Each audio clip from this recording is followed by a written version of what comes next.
TorahBox.com pour la diffusion du judaïsme francophone vous retransmet un enseignement du Rav Yechia Ben Chetrit. Bonne écoute et bon limoud.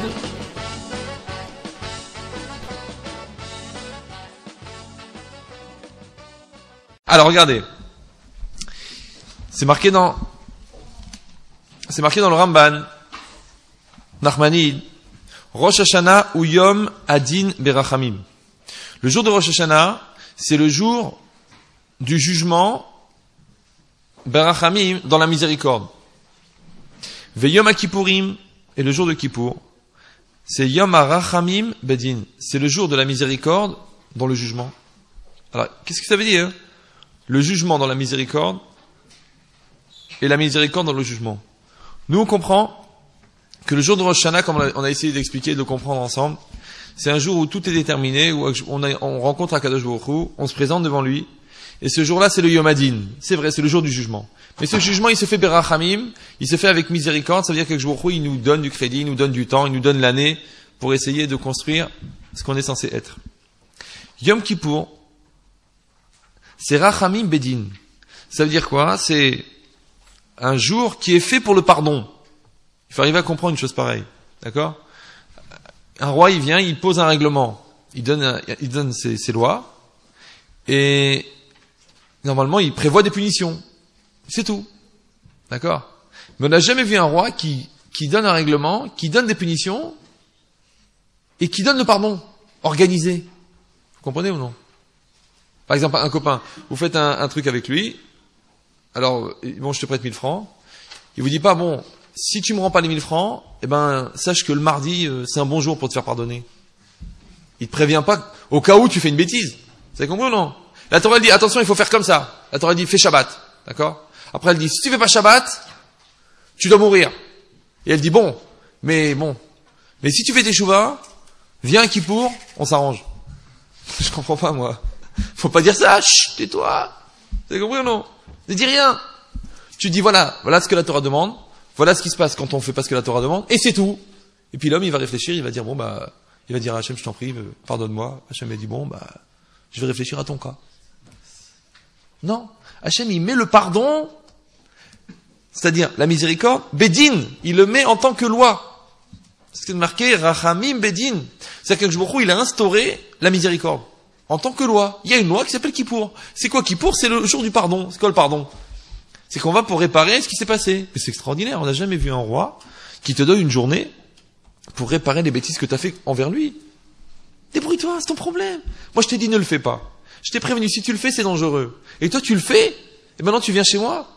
Hachem, il dit, moi, j'anticipe et je te donne la possibilité de d'expier la bêtise que tu as fait, de te faire pardonner.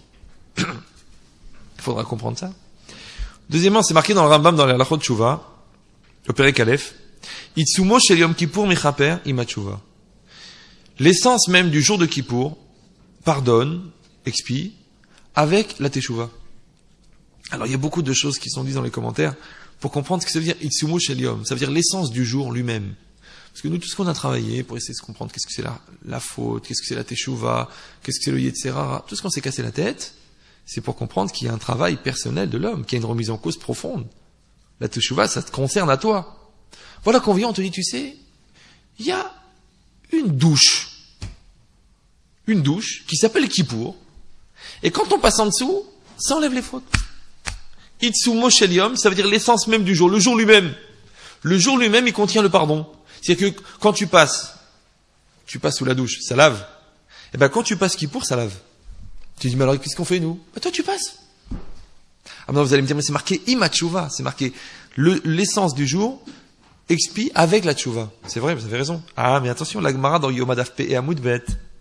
Rabbi Omer, she'al kol avarot sheba Torah, Rabbi dit, sur toutes les fautes de la Torah, ben asa tshuva, ben lo asa tshuva, qu'il ait fait tshuva ou qu'il n'a pas fait tshuva, Yom Kippour mechaper. Yom Kippour expie, pardonne. Chutz mi porek ol, sauf celui qui rejette le joug divin. D'accord? Il rejette le joug, il rejette le système. C'est-à-dire que le système ne s'adresse qu'à quelqu'un qui accepte le système. Mais quelqu'un qui rejette le système, ça marche pas. Comme un docteur, tu vas chez le docteur, il dit non, je ne crois pas dans la médecine. Le docteur, il dit je peux rien faire pour vous. Tu veux le masser, il dit je ne crois pas à à la kinésithérapie. Ben, ça marchera pas.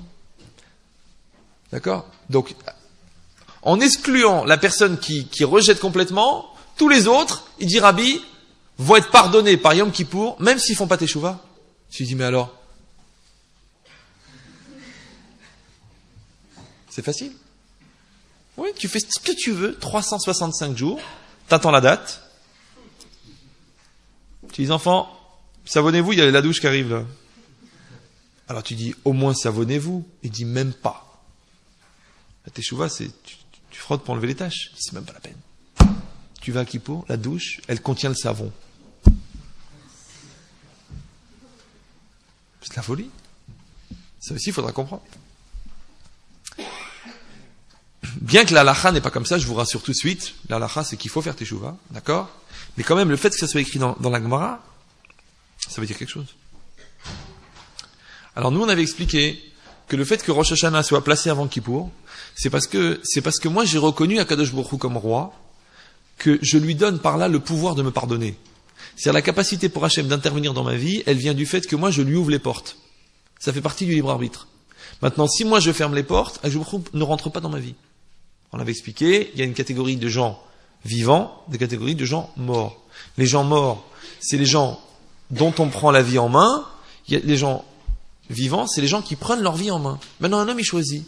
Ou il fait partie d'un groupe, d'une masse, d'une population, d'une particule.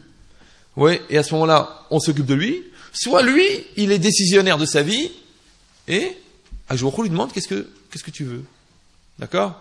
Pour rappeler de ça. Mais ça vient du fait que moi, j'ai rendu Hachem roi. Parce que quand je dis qu'il est roi, donc moi je dis que je suis serviteur. Et si moi je suis serviteur, attention, lui il est roi. Vous vous rappelez de ça? Or le pouvoir du pardon, c'est le pouvoir du roi, qui n'existe que pour le serviteur.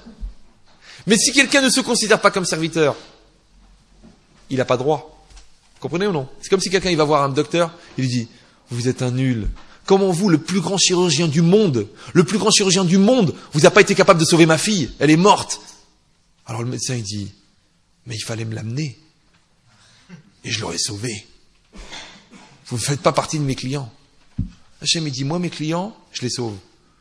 L'autre il dit, alors Hachem il demande, est-ce que tu fais partie des clients? Alors toi tu dis, ça dépend.